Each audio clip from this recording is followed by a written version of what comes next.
Welcome to the 3Haunted podcast, where we bring you all things horror, supernatural, folklore, mythology, and all things that go bump in the night. What's up, everybody? This is your co-host, Ashley Lunar Goddess, Gorilla Girl filmmaker and horror-loving cinephile. I'm just your average podcast-producing badass. I'm John Thomas. Some would say that I go a little too far with my love of all things horror, paranormal, and meta, but I say, talk nerdy to me, and I'm all yours.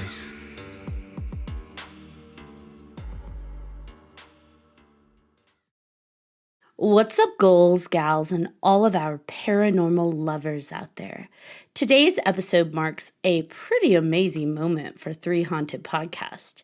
Today's episode is officially our 100th episode.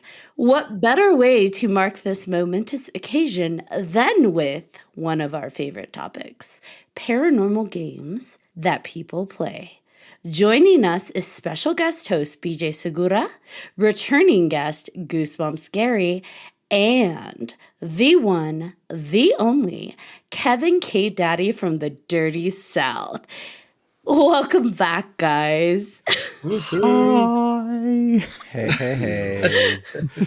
I would like to make a toast to the 100th episode of 3Haunted podcast. I can't even say my own fucking podcast name because I'm so excited. He's not drunk yet either. I know. I have four of my favorite guys here. How am I not like, what? Cheers to Right? you. Cheers, everybody. Okay, guys. We're back to talk about paranormal games that people play.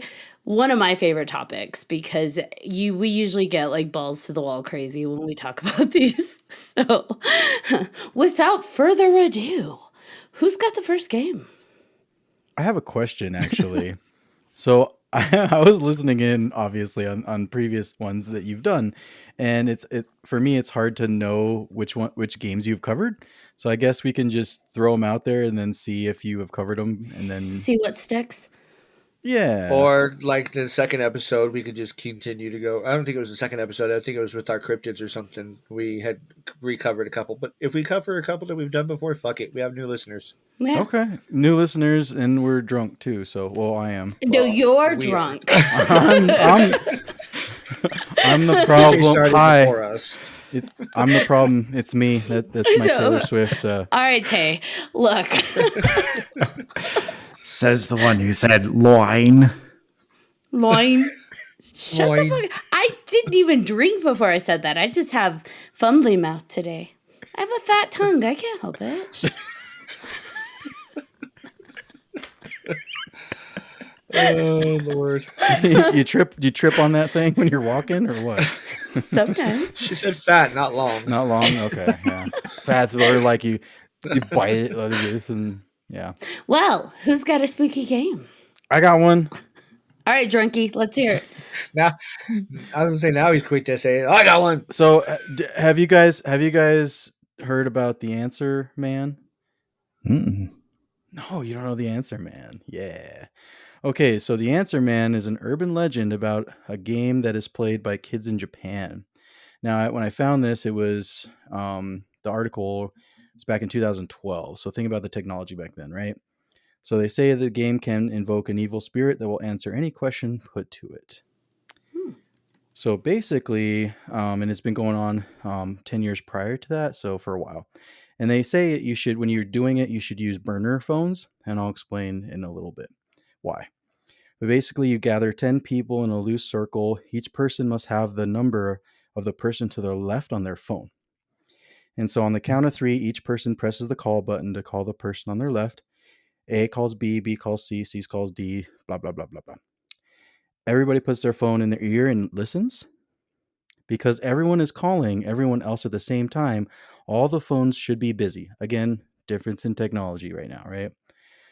Nobody should receive an answer. However, what will happen is that one person will find that their call is mysteriously answered, and they will hear a voice on the other end of the line. This is the Answer Man. When you are on the phone with the Answer Man, you can ask him anything. He will answer whatever questions you put to him. However, after he gives you your answer, he will have a question for you. They say that if you answer his question incorrectly or unable to give an answer, a large gnarled hand will appear from the phone and tear off a piece of your body. Can I pick the piece? I don't think that's how it works. I was going to ask And you can't. And you try when you do get all your questions answered. When you try to get off the phone, he will try to keep you on the phone, and so you have to try to get him off the phone so that otherwise he's going to keep calling you back. Sounds like an ex. Kevin's like, yep. You beat me to it. Yeah. But yes, so I think that one would be fun because you could get all the answers to all your questions about anything, but then he's going to ask you questions, and if you don't answer truthfully, he'll know, and he'll he may come after you. So. Okay, guys. 100th episode. We've all got a phone. I'm in. Let's try it. Let's do it. All right, but what counts is left? Well, so here's the problem though. You have to have 10. Oh. So we have to call each other twice. I mean, we're 5. I feel like my split personality counts for something. Right? There is call waiting on all of our phones, so See, therefore 2 times each. Let's try it. Who's on the left? I don't know if it would work though, because so here's the other thing. Remember how I said burner phone? Mm-hmm. Yes. So the reason why I said burner phone is because if you don't use a burner, because at the end of it, you have to burn everything. You have to destroy everything. Otherwise, it becomes cursed, and then it keeps calling you, and then bad things. So Fuck it, let's try it. YOLO. YOLO, baby. Kevin's down. I'm down. Gary, you down? You're just trying to get me to get rid of my Android, aren't you? You know it. I'm always gunning for your phone. If we *67 this, Right? He can't know our numbers. you can't know our numbers. But I didn't call him to begin with, so there's already some tomfoolery afoot. So is this but that's the question. Like, is it like a 2012 thing, or like because of new technology, do they need to update this? And do you still? I'm sure they would need to update it. Okay, so like they say that he calls you back and calls you back. What if you *69 and just keep calling him back first, so you annoy the fuck out of him, and then he was like, "Leave me alone. I'm kidding. Okay, I'm done. Please be gone." Right? Sorry. I don't wonder- need it anymore. I wonder if there's a thing now where it's like potential spam. Potential. It blocks it. It filters it out. Yeah, it's like potential ghost dickhead. Like, nah, man, I'm not answering that shit. Like, No, it's leave me demon alone. dickhead. Demon dickhead on line Kevin's 1. No. calling me. I would like listeners to know that Kevin is calling you. I tried to *67 it and it didn't work. I don't think that's a thing anymore, right? Like, It should be. I do love that you tried it.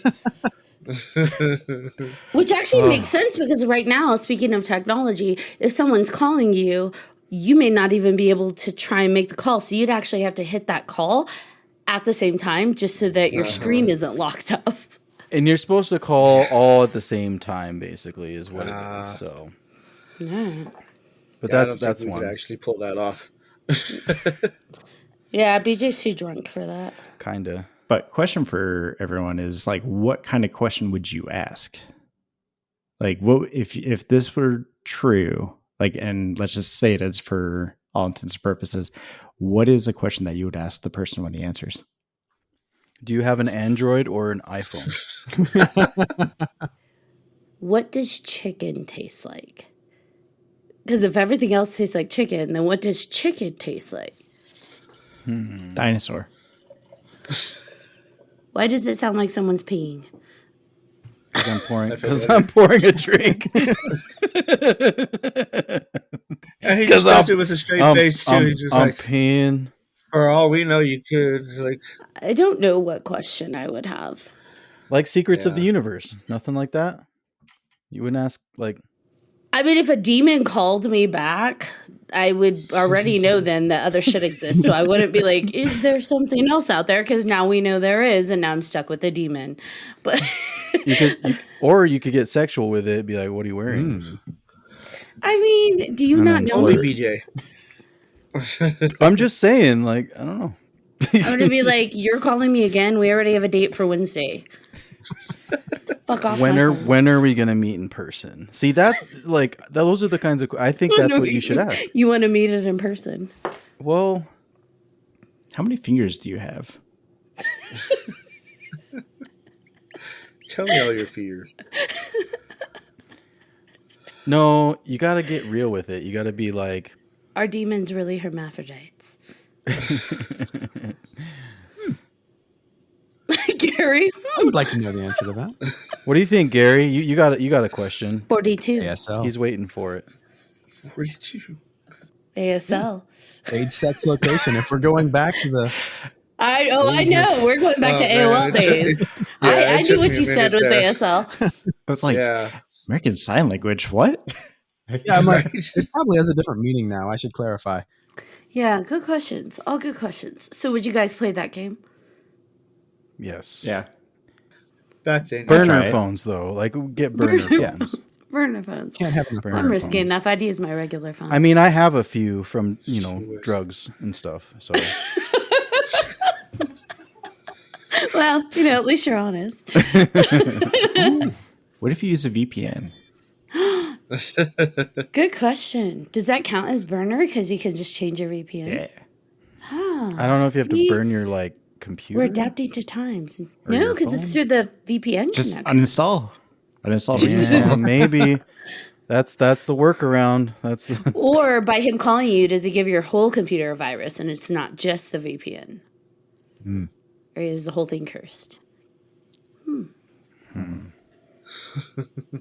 See, with new technology, there's new problems with ghosts and demons and shit. It's new problems. They get you in new scary ways. They get creative. They do. They do. Humans evolve. Why can't demons? Equal opportunity. Today on Reddit. Not wrong. That's a good question. Do demons like understand the internet? Like, They probably invented the internet. Probably. It had to come from some evil source. Yes. They're like, watch these sheep. We're going to get them hooked on this. It was probably some drunk night. Like, hey, watch this. Watch this.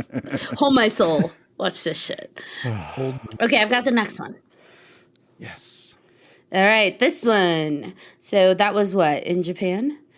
yes. We're now hopping on a plane and heading on over to Mexico. So there is a game called Sara Sarita or Sara Sarita. And Sara Sarita, I can't say it. Sara Sarita is a game played by kids and teenagers in Mexico. It involves contacting the ghosts of two young girls who were supposedly murdered. So we're contacting some angry ghosts.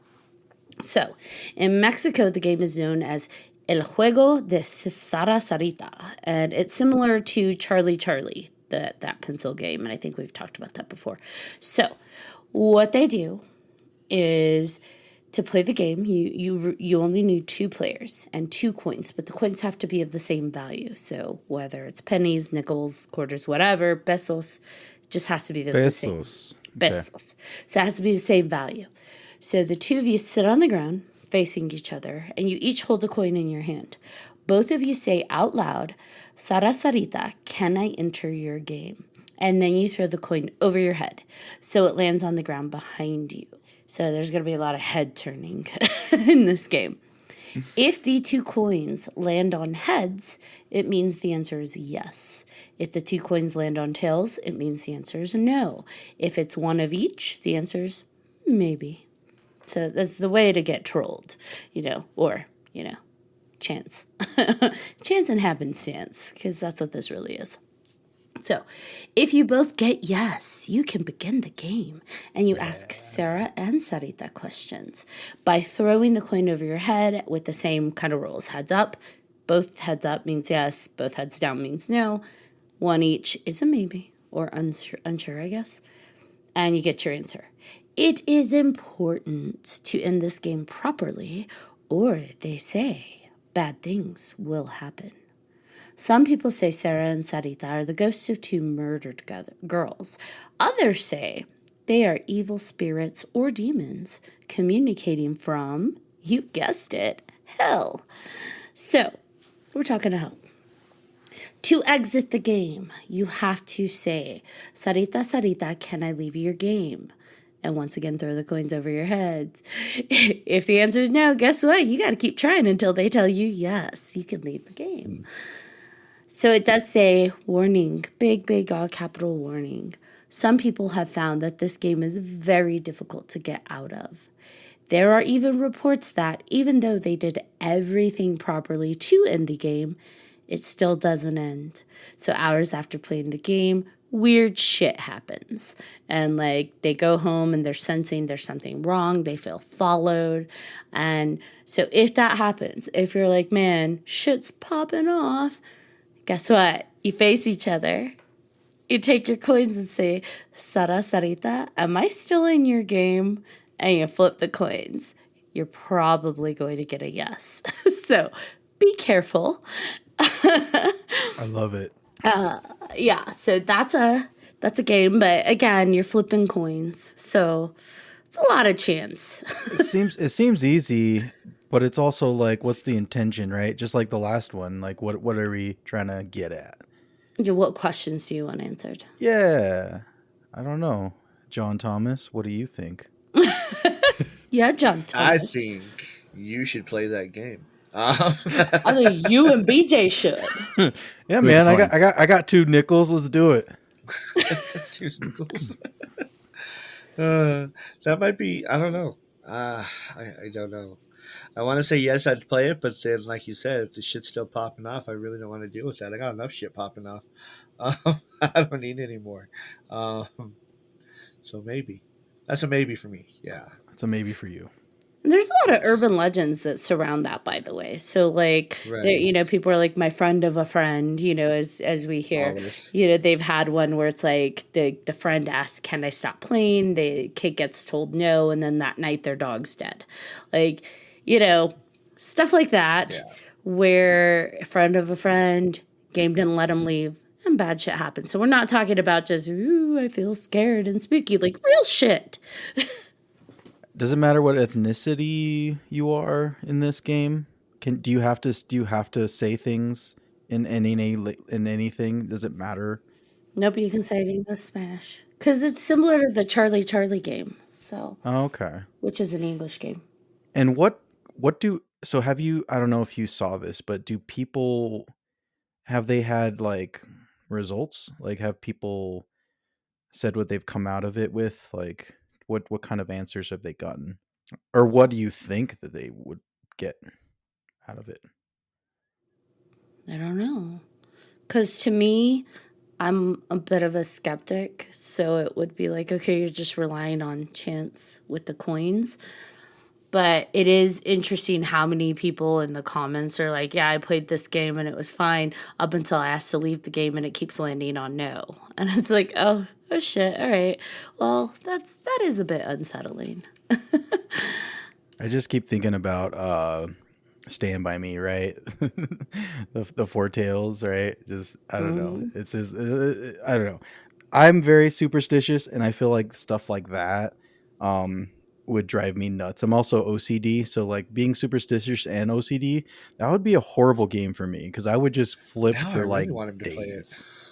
Just keep doing it out of pure OCD. Yeah, it's got to be even, man. Like you can't you can't end on odds. Like it's got to be even one way or the other. So how does she answer the questions? Like, do you hear a voice? Is that what's going on? No, it's based on the heads up. It's just a yes or no kind of thing. And Oh, the okay. maybes. So that's the only way you're getting answers. So it has to be yes or no questions. So the one last thing that there was, because this is everywhere, so it's funny how there's different caveats to it. So one of the caveats is that after you've played the game, you have to keep the coins somewhere safe and it's not advisable to spend them. So it's almost like you've kind of connected something to your coins. So you need to put them someone like, I'd probably just take them to a church and throw them like in the holy water. I don't know. That sounds like a Goosebumps episode. Ooh. Because, people do that. Because Whose people People do do that? Well, I'm trying to point to like you guys with your goosebumps. You're cut off, BJ. No more. He's drunk. You're gone. I'm just trying to make a connection with the other podcast because you guys are awesome. And yeah, And it sorry. worked. Well, thank you Yeah. for that. Thank you. Yes, we. They do say do not put too much trust in the answers you receive. Whatever you're talking to may not be telling the truth because ultimately you don't know who you're talking to. So.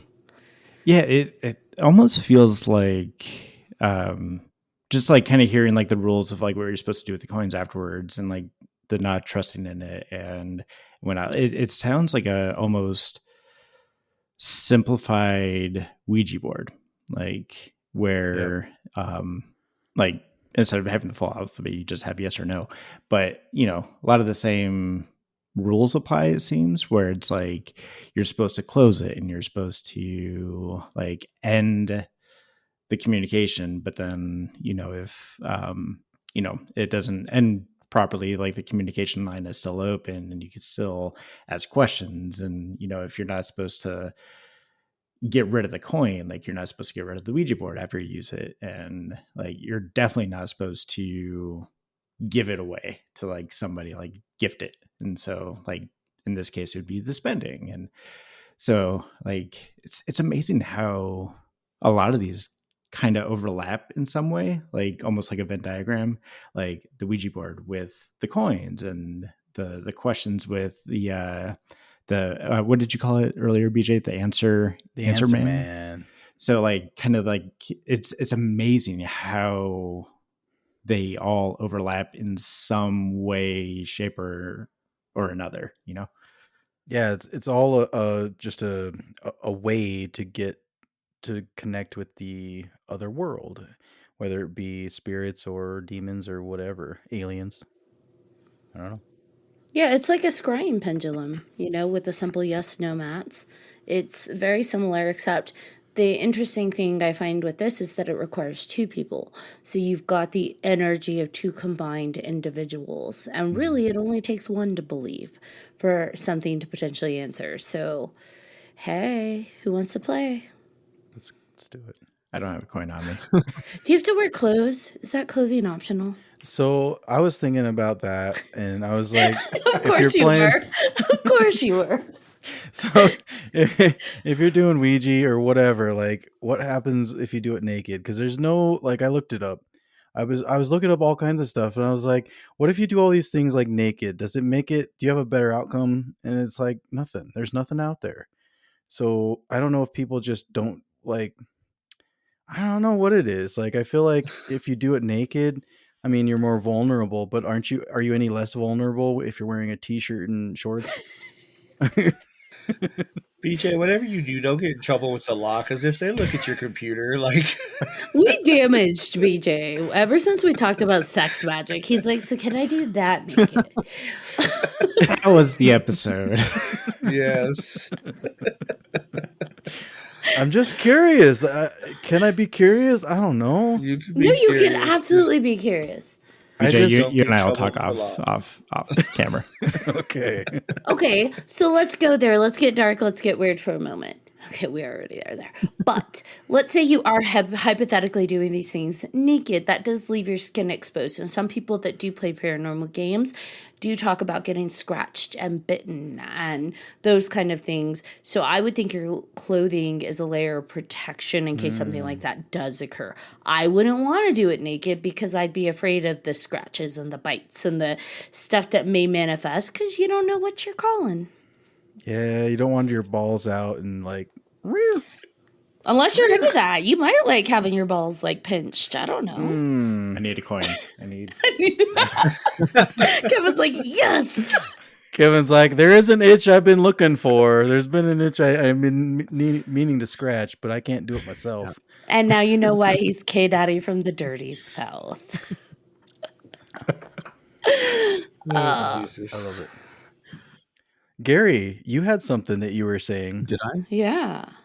Yeah. Gary, you have a game. What game do you have? My game is weirdly similar to BJ's, actually.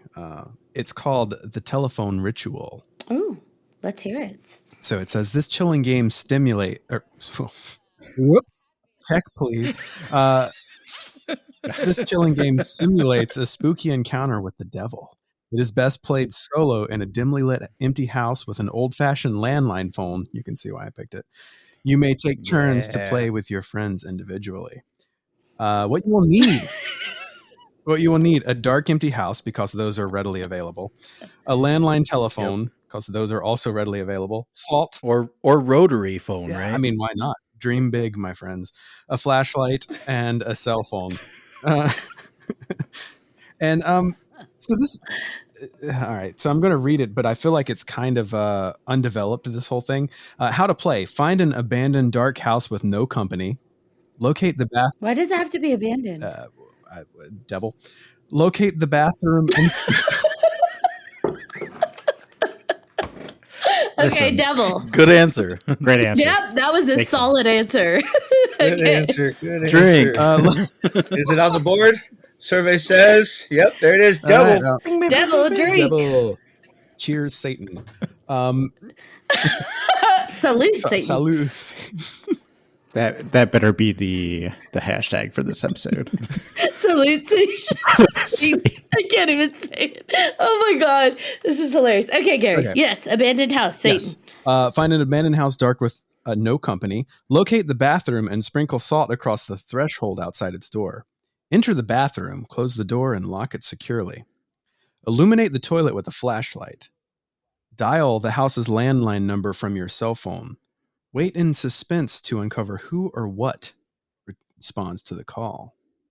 I mean, this is already taking me out of my comfort zone because I never call anyone in the bathroom. So just a general rule. Have you never done that? You've never like been on the shitter and was like, "Hey, No. like I want a pizza." Well, No. What the fuck? a pizza? Now I know not to answer calls for BJ like ever. I want a pizza. Who thinks about pizza on the shitter? Apparently BJ. Like, I'm hungry now. You expel and then you gotta replace. Oh my I don't know. God. I think Okay, that's how that Sweet works, hot right? I don't know. so let's break this one down. You find an abandoned house Yes. and layer of salt Mhm. across the bathroom threshold, and you lock yourself in. What's the lock gonna do? Like, if Satan comes in, do you think he's gonna be like, "Oh no, the door's Oh, locked"? shoot. I have seen Constantine and Oh, he breaks shoot. shit. Like he just breaks, busts like, shit. The Yeah. glass everything. flies everywhere, but he's gonna stop at a lock.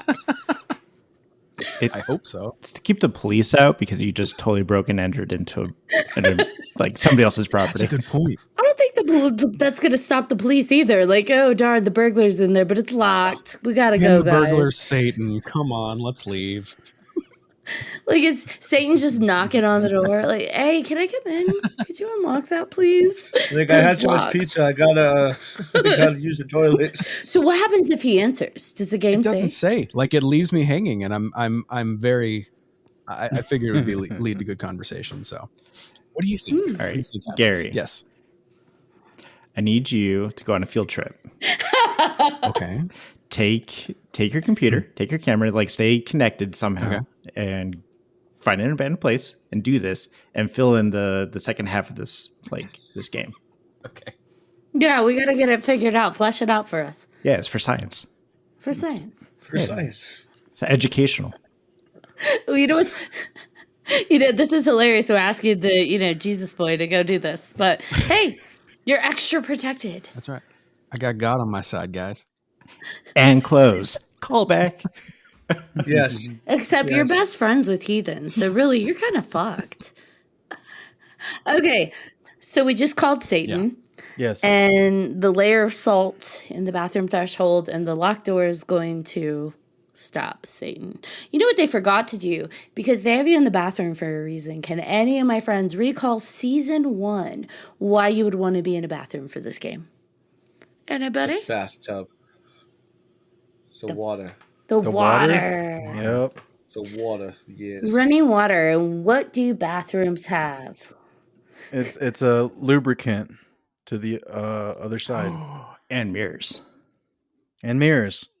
Running water is known to be actually a block for any negative presence. So if Is you it? feel like, so if you feel like you've got a negative attachment or a demon or whatever, and you go into a bathroom and you run water, the running water is supposed to essentially, kind of like vampire. Anybody remember vampire lore?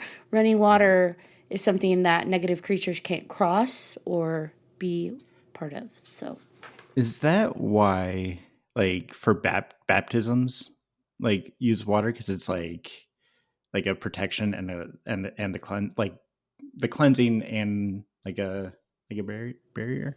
and oftentimes that's also why people got baptized in rivers. Hey, I makes was sense. baptized in a toilet, so I guess that's why. No, I was named after a toilet. I guess that's why it says illuminate the toilet with a flashlight. I was wondering about that. There was that. Yeah. That is weird. I don't know. Yeah, Because that's a poop. little weird. Maybe because poop, but also maybe because Satan will see toilet water and go, nope. I feel like that's a ritual that someone simplified to put someone in danger. Like there probably is a more complex one that protects you Right. and you still do this dumbass game of trying to call Satan, but they pulled off the important pieces so that you really are kind of fucked. It's like, oh yeah, we forgot to put the warning label on there. Whoops. So based on all of that, Kevin, no, I will not do your suggestion. Kevin, no. Not even for science. Maybe for science. Okay, cool. We got a hard maybe. Have science call me. Science call you. Because think about it, running water also is known to cleanse crystals. So running water is supposed to be something that cleanses and neutralizes negative energy. So that's probably why they're in the bathroom. Toilet water doesn't sound like the way, but hey, if it's running, I guess. You just flush, right?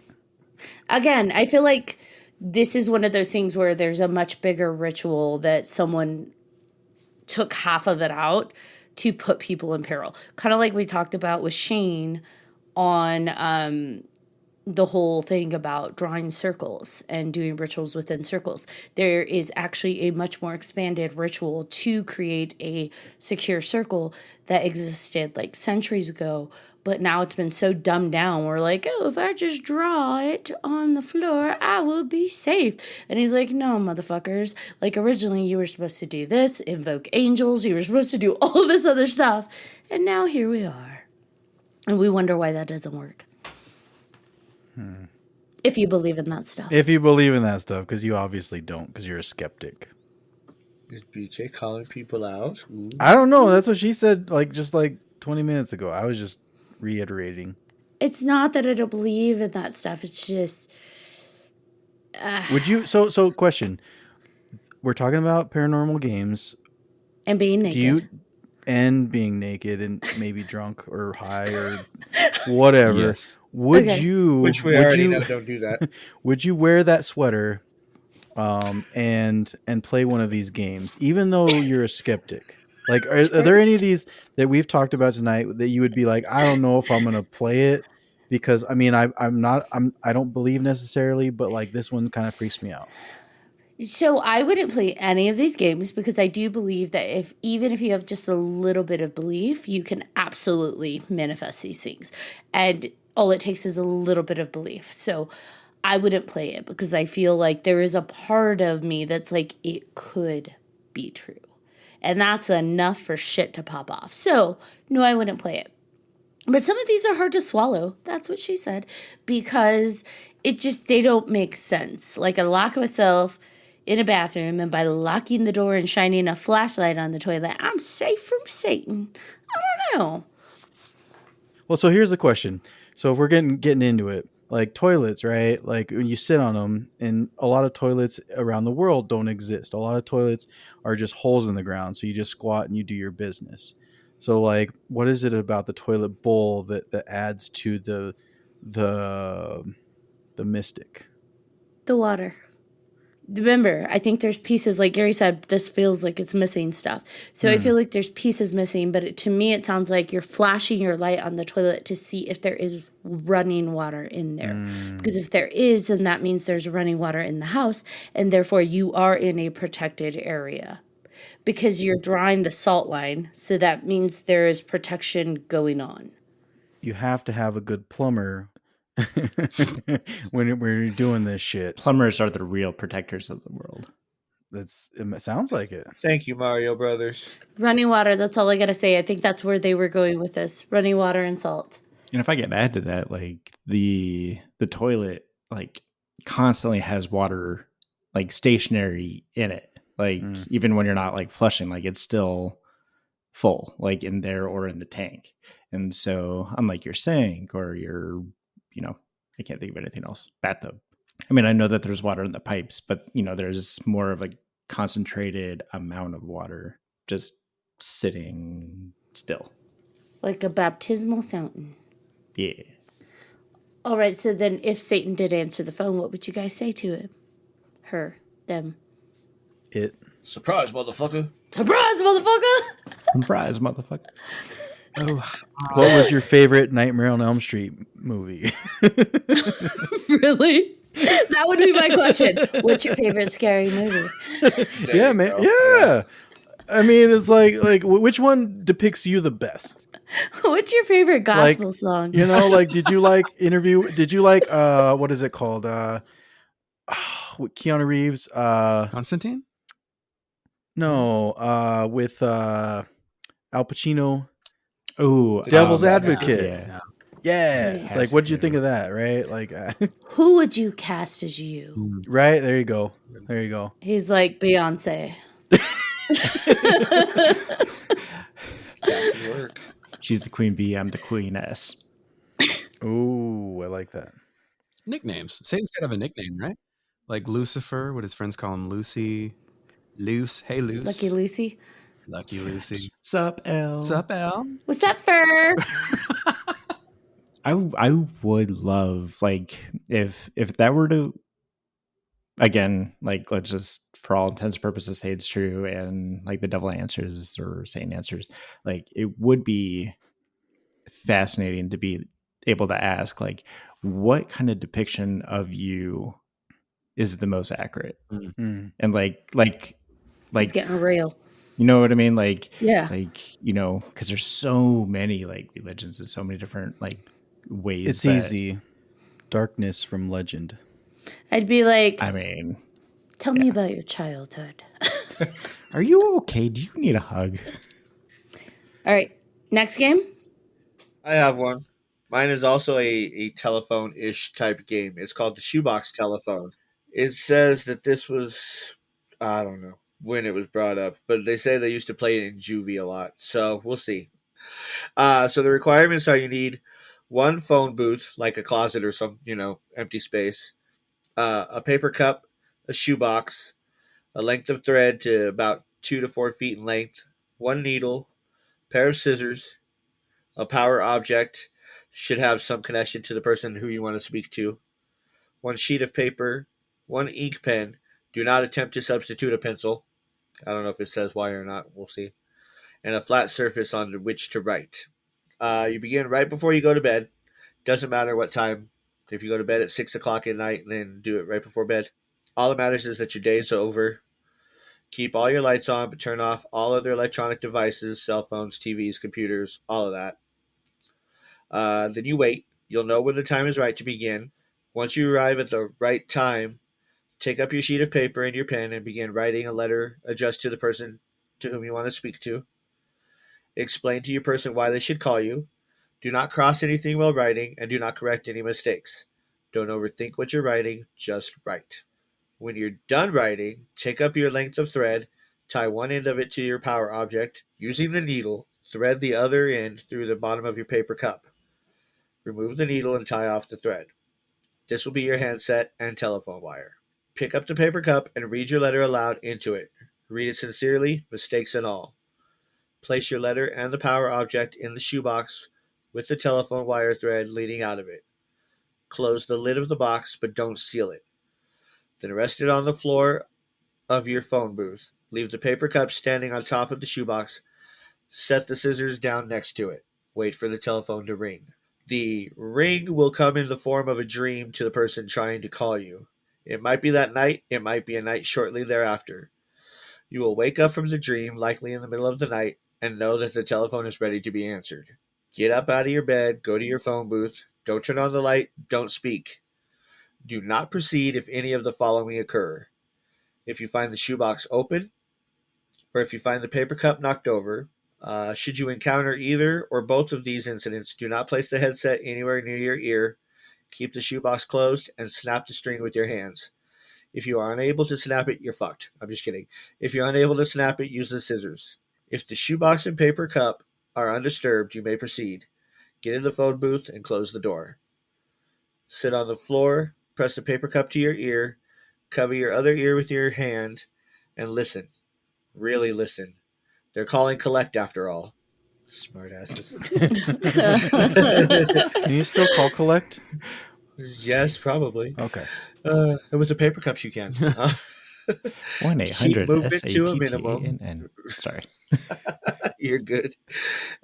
Keep movement to a minimum. Try not to make any noise and do not touch the shoebox. Do not speak, even if you are asked questions or ordered to say something. You already had your say when you made the outbound call. And ending the call. When the call has finished, or if at any time you want to hang up, hold the shoebox lid firmly closed with one hand and pull the thread with the other until it snaps. If you are unable to snap the string, using your hand, use the scissors. Do not allow the shoebox to open. Remove the shoebox to a safe location and leave it there for several months. And again, do not allow the box to open. Do not put the paper cup to your ear again. Burn it instead. That's creepy. Yeah, and then it says if the ring for the inbound call does not arrive after a maximum of 4 nights, it's possible that whomever you attempted to contact has nothing to say to you. You may reply or replay the game to make contact with another person, but do not attempt to play it too often. So what you're saying is they were ghosted. They got ghosted. Damn it. Oh, Thank you. I was waiting for it, and there Tip your was. waitresses. Tip your I did waitresses. not disappoint. Nothing to make you sober. I'm disappointed in So you. we're hey. Y'all love me. Yeah, we've been through this. Of course I do, and we do. Hey, he didn't ditto. Right? That's the first. He's drunk. Because you're drunk and high. Things. Yeah, Things. sure. Things. All right, Kevin, do you have the next game? I do. So the game I was going to bring up actually fits into two categories of games. Yay. So I wanted to talk about the Slender Man and how that game, like it was a game that people were playing, and it has evolved into this this big lore of followers. So, little backstory about the Slender Man is it came out in it was 2009, and it was initially just part of a contest where somebody created this big character and basically won this contest on creepypasta. Anyway, fast forward to 2014, and in Wisconsin there was a stabbing with a couple preteens, and they approached this as a way to honor Slender Man and to basically be a sacrifice to him. And it's turned into this lore to be able to more or less feed children to this creature in the forest of, happens to be Wisconsin mostly, but yeah. So game, but not really one that I would want to play this time. You don't want to feed children to a monster? No. Depends on the child. So I'm not sure if you guys were familiar with that back in 14. Yeah, Netflix had a documentary on there. Yeah, the that. Slender Man was crazy. Like it and it's like what Ashley was saying earlier about the manifestation of things, right? Your mind can create all kinds of things, and yeah, it could. I don't know. Who knows what's going to create it? But like when there's enough people that think about it, maybe it takes on its own thing, which is weird. There's a power in the hive mind, but the thing that, like, kind of going back to what we were saying, or kind of talking about earlier with like the Venn diagrams of all these different games, like with the Slender Man, there's like, as you're doing this like sacrifice for him, you're saying his name 5, 10, 15 times, depending on, which lore you've went down. And it reminded me a lot of the Bloody Mary game that I'm sure most people have heard about, where you go into the bathroom and you say Bloody Mary X amount of times. You better quit saying it so many damn times. Right. But it amazes me just how similar like they all are, and kind of how like these games can pop up at different points in our history, but they evolve in different ways. So Do you think the Slender Man is new, or is it a demon that's taking on that name as kind of just a new way to get to people? Because I feel like demons, I mean, if you believe in demons, that they use whatever they can, right? They take on whatever they can to get noticed. And Slender Man is one of those things. It's like, yeah, it's affected some people. People have started to notice. People have started to believe. So who, which demon in line gets that honor? Or is it whatever demon that's available? What if it's not just one? What if by speaking the name, whatever the name may be, it's a vibrational energy that carries out. And so it depends on the person that's speaking it and what vibrational energy they have associated to it. So almost like a coding, right? Like an energetic coding. And so whoever answers that is what is directly tied to that type of coding. And maybe it's the same one because it's like, hey, 5 people have the same kind of energetic coding when they speak that. So that same entity comes through. So they see the same thing. But maybe the 5th person, it's a different vibrational energy being sent out. So something's responding, but maybe it's not the one the other 4 saw. I don't know. I mean, that to me that makes sense, because it's like just because of how similar everything is, like there's so many similarities, and I feel like a broken record saying that, but like it's the same meal but a different recipe. Like how you get there. I will agree with you that I believe that it does depend on, energy, vibration. It depends on, but I also think that, I don't know if I believe this, but I believe that I say this and I say this, but some demons, do you believe that some demons are more powerful than others? Not by individual proxy. I think it's the power that the individual gives them. Okay. And does location matter? Like if you're in Atlanta versus Colorado versus California or wherever, does that matter? I don't, just like ghosts, I don't think demons are bound to one region. Like we as humans by nature, we have like this hard idea about maps and these invisible boundary lines that are really nothing.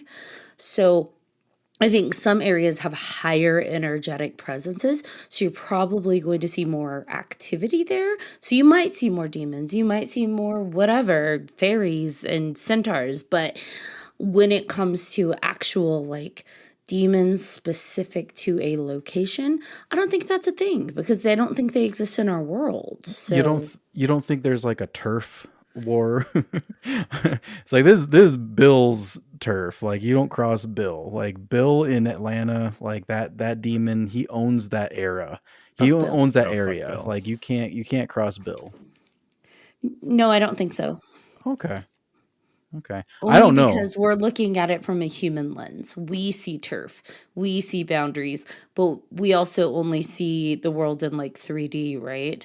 In terms of like maps and counties and cities and states, but like at one dimension. But demons don't exist in our dimension that way. So I don't know. Maybe they own a whole dimension. So I'm gonna poke that question a little bit. Poke that shit. And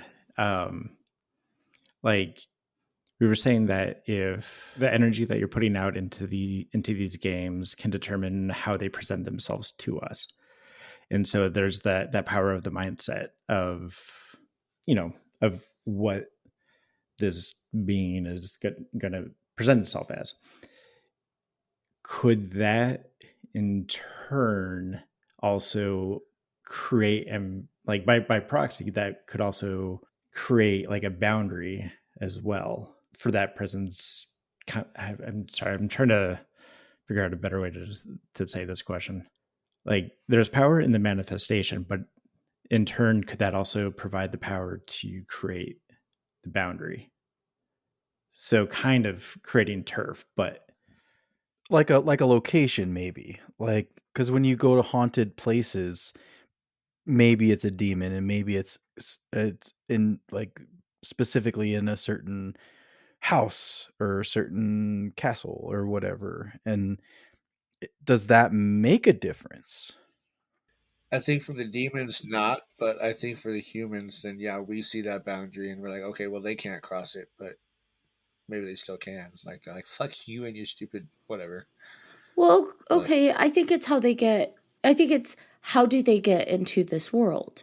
Because to your point, Kevin, if their way to get into our dimension, our realm, in that physical manifestation is through that connection, because we believed, we drew it in, we vibrated it out. So that is the portal or window that they got to us through. That would be potentially a boundary because they're bound by that connection. But like regions, I don't think like, hey, this bill belongs to Atlanta. so earlier we were saying that like with like Gary's game, how it felt incomplete. So maybe the games are like incomplete. Like, let's assume 100% real, like skepticism's out the window. Like the games are real. Maybe they're all incomplete in the sense of like if I go into a bathroom and I say Bloody Mary X amount of times, like I've broken the chain. It's like Beetlejuice. But like a lot of the lore says that she's bound to the mirror and the bathroom. Mm-hmm.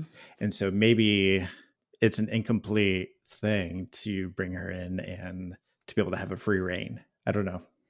I think I get what you're saying, and it's almost like Elm Street, right? Like it could, like Freddy, like it could just be one Elm Street, or there's all kinds of Elm Streets in every city. So it could be, yeah, like you said, it's not just one location. It could be all locations, but it's one. It's the mirror. It's the water, but we decided you can't go through water. But like those kinds of things, through candles, through a circle, through whatever.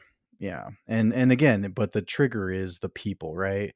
Is what I think Ashley is alluding to. It's not the location, it's not the specific longitude, latitude. It's whoever is channeling these things. And then the way they get to you is through these little things that may, like a mirror or whatever. And then that's when you have some problems. And it doesn't have to be a geographical location. Like you're the conduit, not the item, not the game, not. It depends.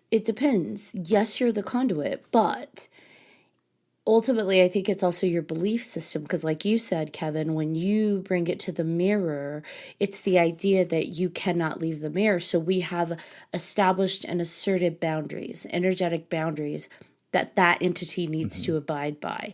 When we talked about in the other Paranormal Games episode, summoning a demon into your closet, it's now stuck in the closet. Well, that's because we put that belief system out there. When we talk about circles and we're pulling demons into a circle, we believe you can't touch me in this circle. You can't leave that circle. And so perception is reality. If we believe those boundaries, we have now created that reality for that entity. And to me, that's part of the agreement. Part of the you're coming through, here is the boundary. Even if we don't mean it, like we don't inadvertently summon her to the mirror thinking, you can't leave the bathroom.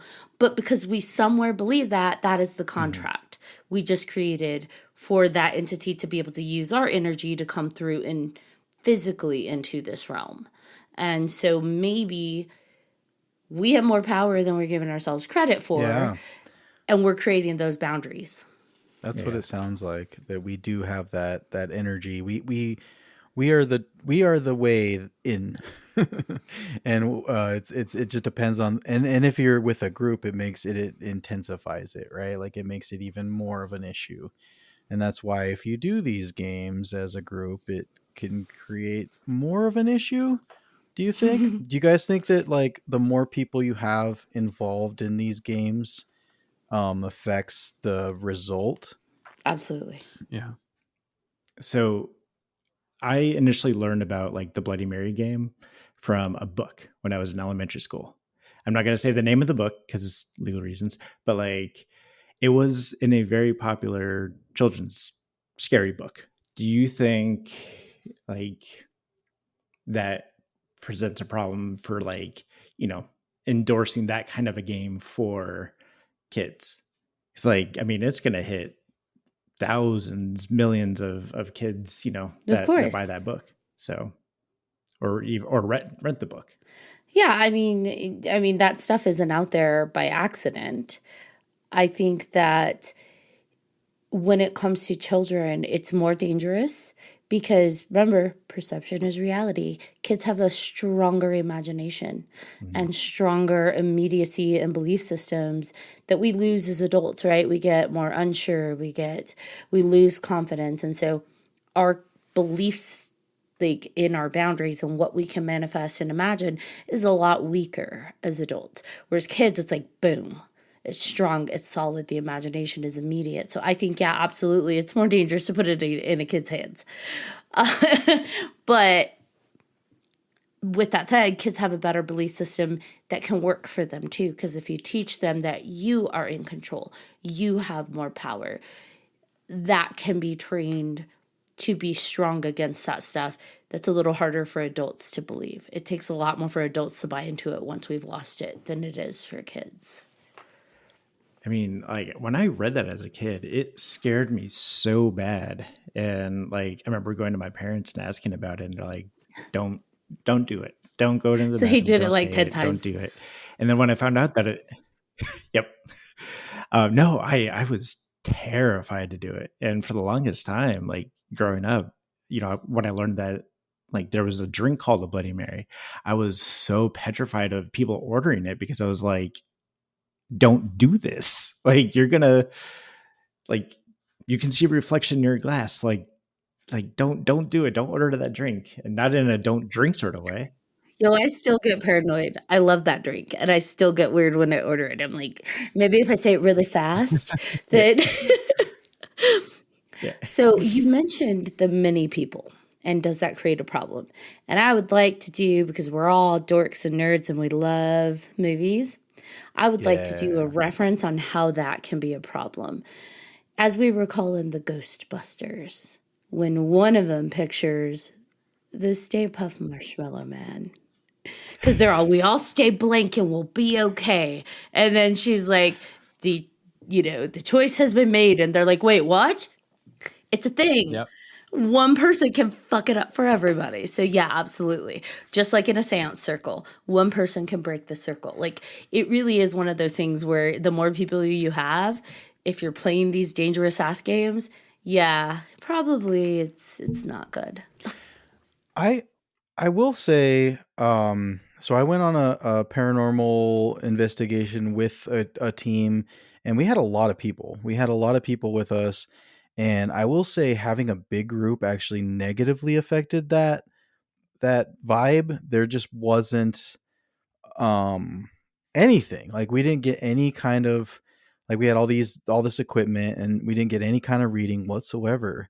And it just felt very cluttered and very like there wasn't like a clear path to connection.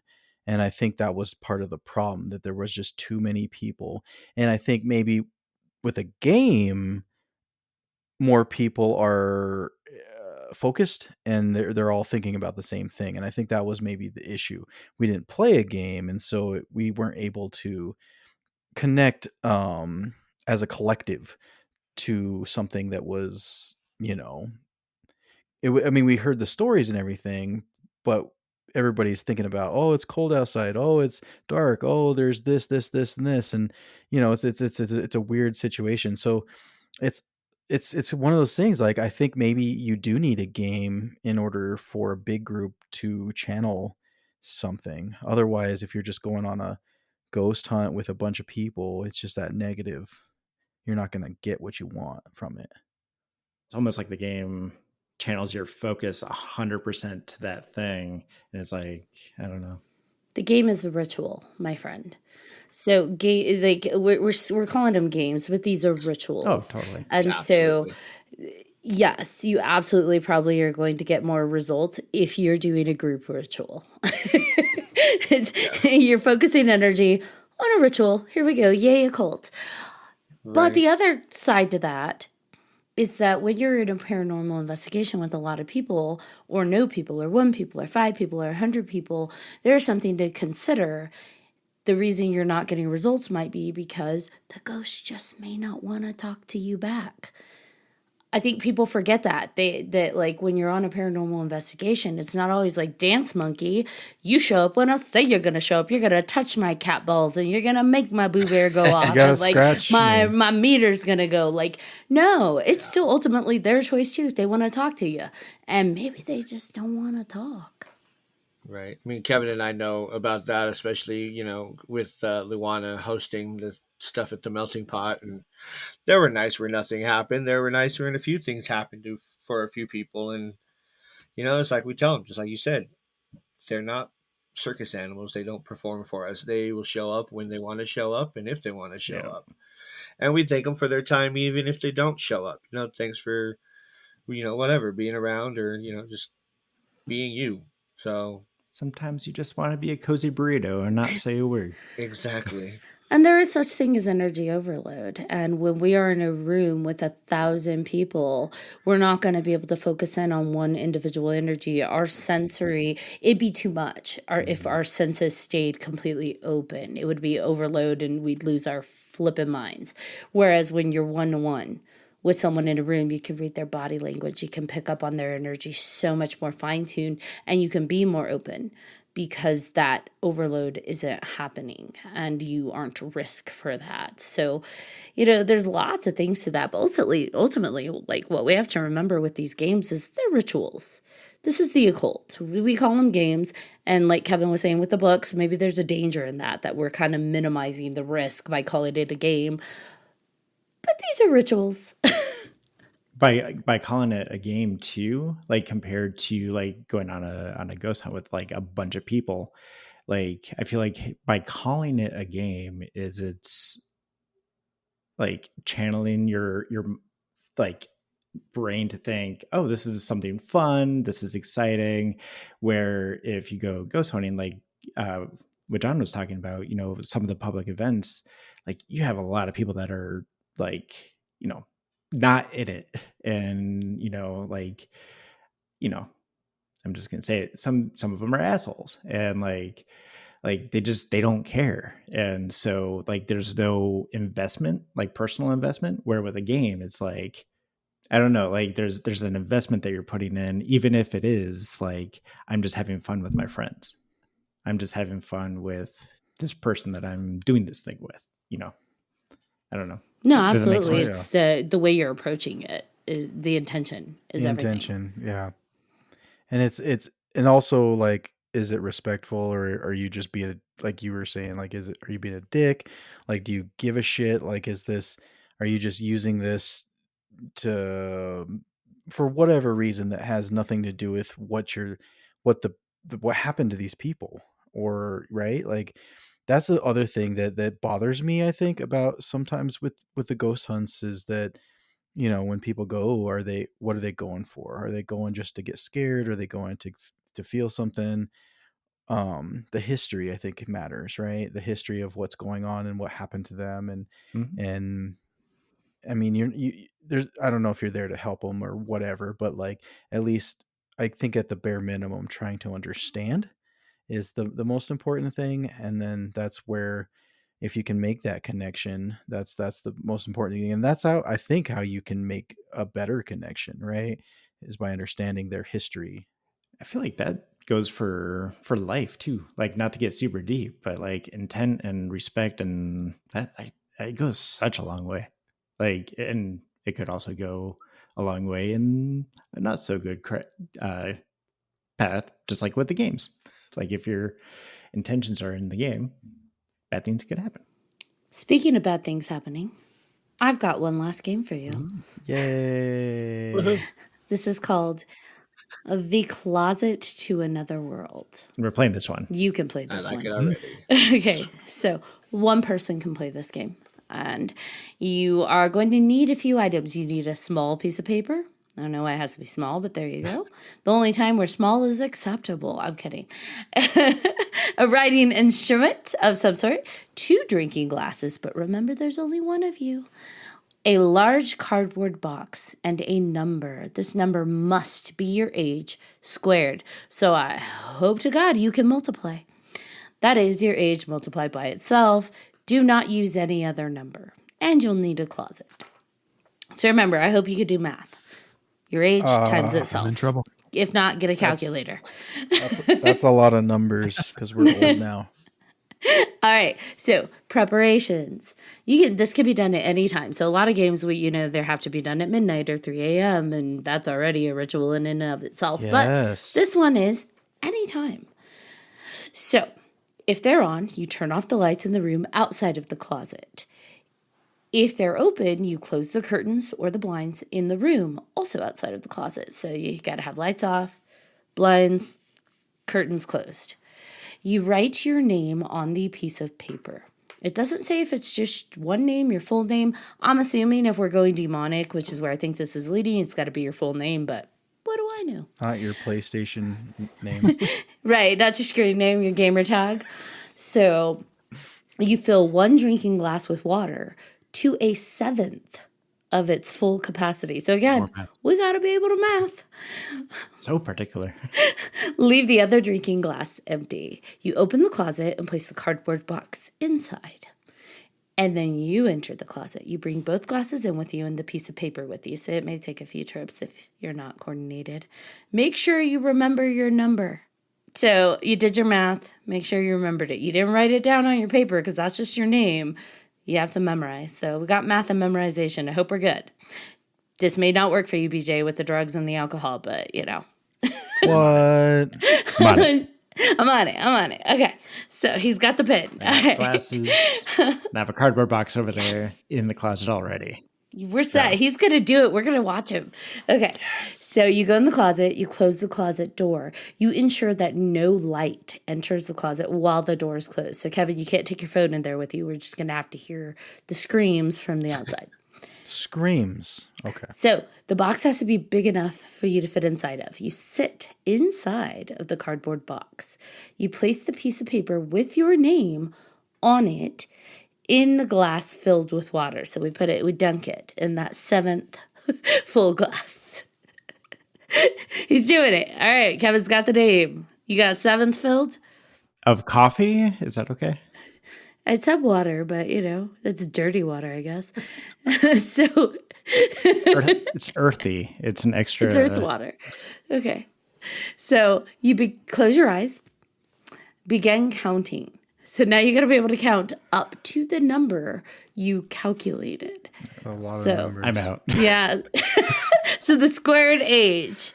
So you can't be old and do this. I mean, you could, but you're going to be counting a while. My cap So is for 3. me, I've got to be able to count to 1,444. Ooh, there's some Shit, you're auspiciousness there. The 3 4s. What? Fuck you. I'm not old. So, I'm only 10. I don't know math. I was just bullshitting. So okay. I think you're older than me. yeah, I'm I was 40. like, mine's like 2025 is what I have to count to. So the fuck you, I'm old. I'm sorry, Maybe I John. can do this. I only have 1089, so I'm good. Yeah. Kevin's the baby. All right. So when you reach your number, so you got to count all the way up to that number, you open your eyes, tip the contents of the glass holding the water and your paper into the empty glass. Ooh, that's signifying something. I don't know what. All right. So we counted a large number. We empty the water and the paper into the other glass. And then, we set it down. Oh, we opened our eyes in between. Don't try that with your eyes closed. The water transfer. Okay, now you've done all of that. You get up out of your box and you exit the closet. Look around. What do you see? Do you see your world? Or do you just think you see your world? Perhaps you're seeing another world. Perhaps you're seeing someone else's world. Look carefully. Look very carefully, and you'll know. I want to see other worlds. So the return trip. It's not known how to make the return trip.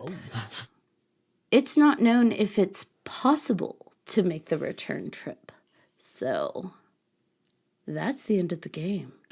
Question. Better like the world you wind up in. So, right. You better like that world. So, like, I've been watching DuckTales recently.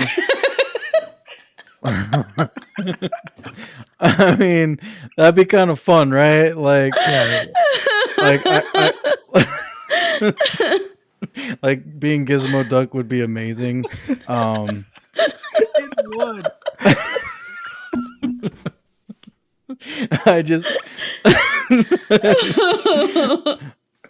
I just hope that's the hope, right? Like you always want to hope, and I don't mind counting up numbers. If I'm gonna be like, you know, a duck with all these robotic things on me, like, and save the day, like that's what I'm here for. So that's So where there are some footnotes concerning the return trip. Oh, no duck life. No, it says that it's been theorized that the return trip may be made by performing the steps of venturing out in reverse. However, this theory has not been confirmed because, yeah, like people are stuck in this, like they're stuck in the other fucking world. So, according to one account, a variation of this ritual in which the return trip is unnecessary may be executed as follows. Think about the world in which you live in now and summarize it in one word. Think about the world in which you wish to live and summarize it in one word. So, write DuckTales. Yeah. Write each word on a separate piece of paper. Take 2 cups or glasses, one representing the world in which you live now, one representing in which you wish to live, and attach one piece of paper to each glass. Fill the cup or glass labeled with the word representing the world in which you live now with water, and imagine the world changing into the world in which you wish to live. As you imagine this, pour the water from the first glass into the second one. So we have some super powerful like manifestation going on here. Like that's what this sounds like. Like you got to be able to manifest like a motherfucker. But I feel like if you can manifest changing worlds, I'd rather manifest like the fucking lottery if we're being honest. But hey, whatever. Scrooge McDuck. When the second cup is full, so you've transferred it to your wish world, you drink the water in it. So you're taking in your manifestation, which, dude, my guys, these are all rituals. Like, that's a spell. That's a fucking spell right there, the return trip. So you don't even need to do the other shit. You could literally just do the glass thing to do some powerful manifestation. What the fuck? This is witchcraft. Literally. Sounds like fun. I don't know. Yeah, I don't hate this. Life is like a hurricane in Duckburg. Race cars, I was gonna do it too. airplanes, it's a duck blur. Might solve a mystery or rewrite history. DuckTales. Every day that they're making DuckTales. Woo. Tales of Gavin. So this says, because you're not literally going to a different world, you're editing your existing world to fit your own specifications. A return trip isn't necessary on that one we just talked about with the water glasses and your wish world versus your real world. So I don't know. I'm gonna try that one. Ooh, remember how we talked about the coins? So in this one, it says, after doing your whole thing with the world, do not lose, break, or damage the drinking glasses. So you better keep them bitches locked up for the rest of your life. I'm going to use plastic.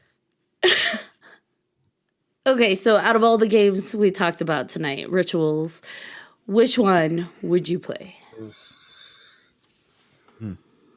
I'd play the one with like that I talked about with the 10 phones, the burners, and we just kind of, because it's not like, I don't know if it's super dangerous, right? Because you just burn shit, you just burn them afterwards. Be like, hey, what's up, dude? Like, how you You just living? got a demon stalker.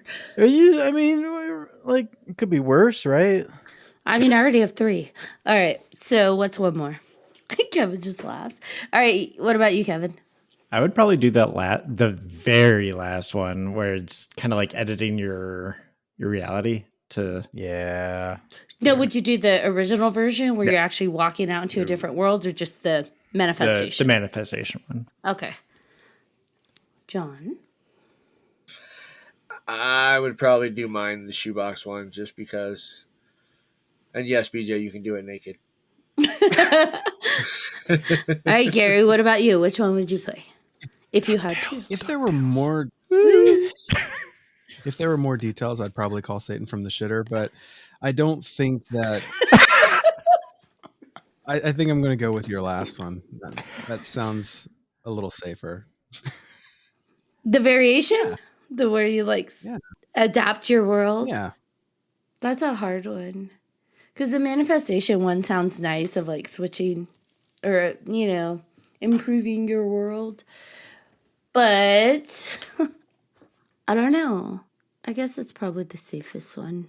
Because you're not losing you're not losing anything, right? You're not risking like a demonic something. But isn't there a risk of not coming back to your own reality?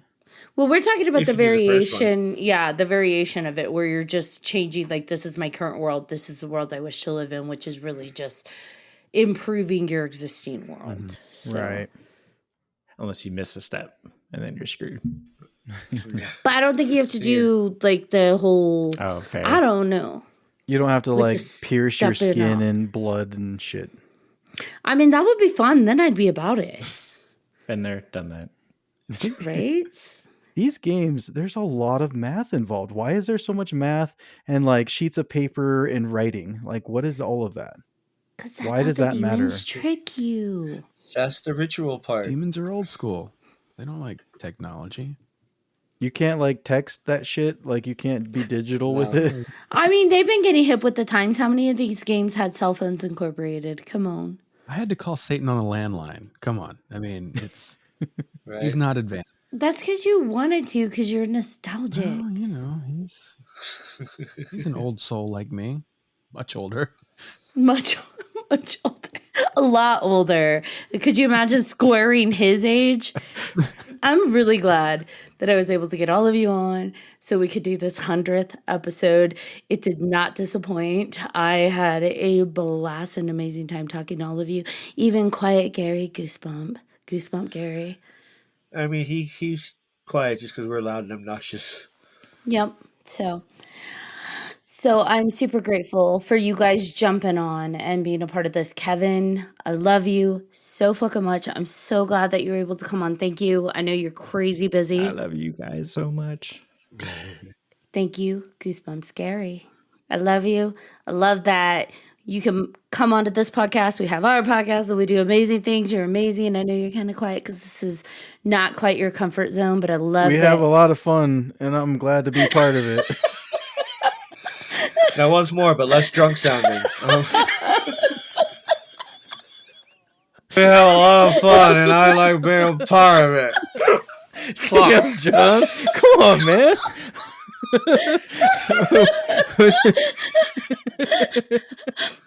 I went to pee, and I don't know what I came back to, but yeah. Oh my God. I'm crying. I don't like to cry. I promised myself I wasn't going to cry. Thank you for that. You're welcome. I'm going to make Ashley cry here in I'm about a couple already minutes. So. I know. But yeah. All right, John Thomas, bring us the fuck home. All right. Before I do that, I do want to share something on here. I do want to say thank you for all of our listeners, all of our guest, everybody who's been part of this so far. 100 episodes is fucking magical, and we wouldn't have done it without all of you. So thank you for all of that. And Kevin, yes, thank you. It's always good to see you, Mr. Busy Man. We gotta make time to talk, sir. Absolutely. But seriously, congratulations. Like 100 episodes is incredible. Yes. BJ, thank you for being a part of it as well. I know you've listened from the beginning, and you're guest hosting. So hey, thank you. Yeah, very, very it's much. fun. You guys are amazing. Like just the vibe, the conversation, the deep talks, everything. Like all of it, all the paranormal, all the horror. I'm here for it. And you guys are some of my favorite people, and that's what I'm here for. God, I love you, you drunk bastard. I don't come drunk on I'm not, this is not normal, by the way. I don't come on drunk all the time. No. Just so you guys know. Like I've been Oh, I know. You're celebrating with us. But yes, I am drunk. So Yes. that's fun. It's a Friday night when we're recording, whatever. Yeah. In the week. Yeah. But yes. Until you're falling Gary. asleep on your computer, like it's fine. Yeah. You haven't hit Ashley level yet, so we're okay. Yeah, smack your mic and then you'll be good. Dream big, baby. Yeah. Now you've hit Ashley level. That was weak. So what did she like? Does she just like lean? Like what was the? No, I'm just talks with her expressive. hands. Like what? What the fuck? was she Well, first doing? of I don't all, know. my mic was one of those that had the arm that comes straight in front of you. So when I would talk, I would hit So you the could arm. see it in front of you. Yes, and like when I would talk, it would sometimes I'd hit the arm of it, so you'd hear the Yeah. thung. Okay, I got Yeah. Back to my Sorry, exiting John. here. Gary, thank you for coming on. No, you're good. Thank you for coming on. I'm gonna lose everything that I'm saying. I always do, but thank you for coming on and being a part of this. And I hope you guys, I don't know how far you guys are planning on going with yours, but I hope you guys get as far as this episode for your guys' podcast as well. So Thank you for having me. yes, Ashley, again, along with Kevin, this wouldn't have happened without you two. So, and it still wouldn't continue without you. Thank you for being the freaking best. You learned editing from Kevin, who showed you a little bit, and then you just took it and you fucking rolled with it. Now you're a beast. So, thank you. And again, to all of our listeners, thank you for listening to the 100th episode of 3Haunted Podcast with your host. I'm John freaking Thomas. I am Ashley, motherfucking lunar goddess. Hell yeah. Yeah, she is. I'm Kevin K. Daddy. I'm BJ Segura.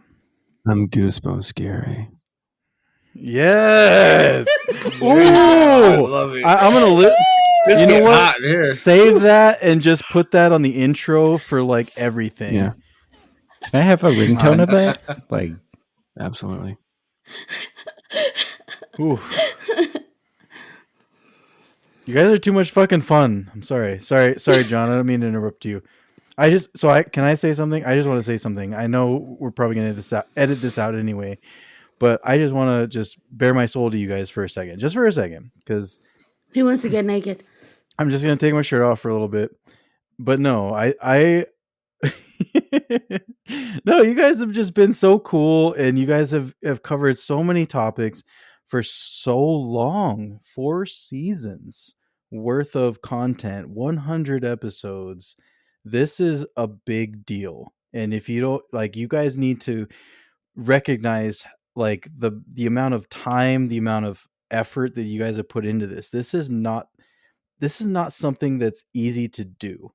And to have the listeners, to have the merch, to have the just the content, just everybody. Amazing. Yes. 3Haunted, man.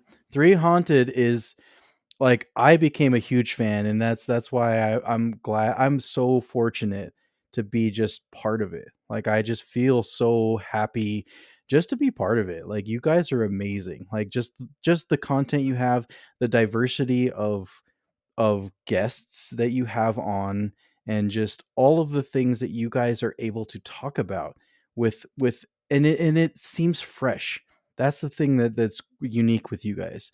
It's not something that where it feels stale after, a few episodes or whatever. No, it's 100 episodes and you guys are still fucking kicking ass. And that's amazing. And I just want to give you that compliment because I'll always be a fan. And even if I'm not on with you guys, I'm still listening because it's my jam. And you guys are my jam. Thank you. All right. And again, thank you to all of our listeners for listening to this 100th episode. And if you have any questions, comments, or episode suggestions, please feel free to email us at 3hauntedpodcast@gmail.com. If you haven't done so already, which I'm pretty sure half of you have, please like, follow, and subscribe to all of our social media. You don't want to miss amazing moments like this with amazing guests like these. Until next time.